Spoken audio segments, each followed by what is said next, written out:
Ah, hello there. Didn't see you come in. You're interrupting my reading, you know. Good book. But that's beside the point. I'm to understand you're interviewing me about the subject of TV production. Well, sir, please go on with your first question. What is TV production? Well, my friend, TV production, as you may have been able to guess, is the production of a television show. It's how a show gets from the idea bin to the eyes of your viewers. Next question. As it so happens, there are two types of TV production: electronic field production and in-studio production. Electronic field production is a method of filming done outside of a formal studio. It's commonly used in concerts, award shows, sporting events, major news interviews, and political conventions. When you're watching an Eagles game or watching a debate between two political rivals, you're most likely watching an electronic field production. What equipment is used?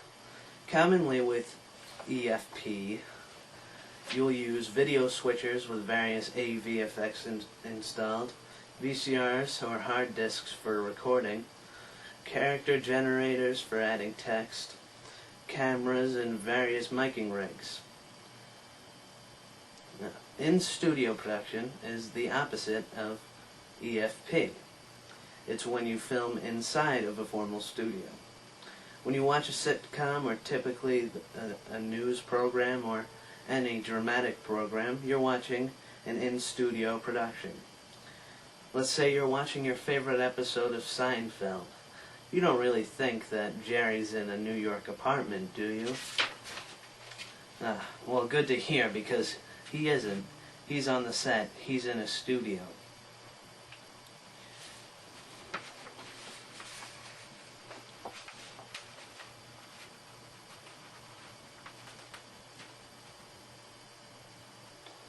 You film in a controlled environment where you control everything. You go about controlling everything, really, by using equipment that comes with the studio, such as lights, cameras, microphones, sets, type editors, video editors, audio mixing boards, monitors. The list really does go on. These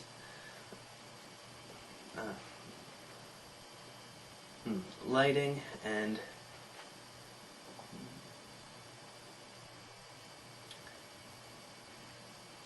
set design, lighting, and audio quality play very, very big roles in creating the illusion of reality. They attempt to create a natural environment, and really, if none of them succeed to make something natural, it will stick in the back of a viewer's mind and just bother them and stop them from watching your program. That is why it's crucial to have natural-looking light, natural sounding sound, and a natural-looking environment. Lighting is very crucial in creating a natural environment. It shows whether you want a day situation, a night situation, or what direction you want the sun to be facing. It also can have a big effect on the way your talent looks. If you're in bad lighting, your talent will most likely have very dark shadows on one side of their face, where any bump or short protrusion from the face is shown highly and becomes a gigantic mark. But if they're in good light, they'll look something like I do. They'll look natural. Another thing comes in when you're talking about the naturalness of sound quality. You see, you have to have good sound quality to maintain the illusion of reality. If I said that my sound was very crackly, or my sound was too high or too low, it wouldn't sound natural and just wouldn't seem right for the situation.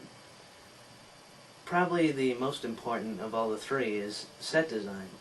Set design tells you what kind of setting you're in or what kind of environment you're in. You can't be filming a video about like inner city kids in a suburb set. You really have to show what the setting is when you're doing set design. Well, after production, there comes the after editing. This after editing involves usually a computer. The most commonly used programs are Adobe Premiere and iFilm on your Mac, if you choose to use a Mac. But each of these programs will usually have a timeline in which you can edit video and audio, add separate effects or audio or visual effects. It's really limitless what you can do with these videos when you put them into these programs. You can make me shoot lightning out of my hands if you so choose to, but you probably wouldn't do that. Well, it's been terrific talking with you too. I hope all of you kids in Miss Ligoria's class have a wonderful day. I hope that Miss Ligoria gives me a good grade on this project. Or Mark Harper, I mean. And I'll see you folks later. Goodbye, Mark.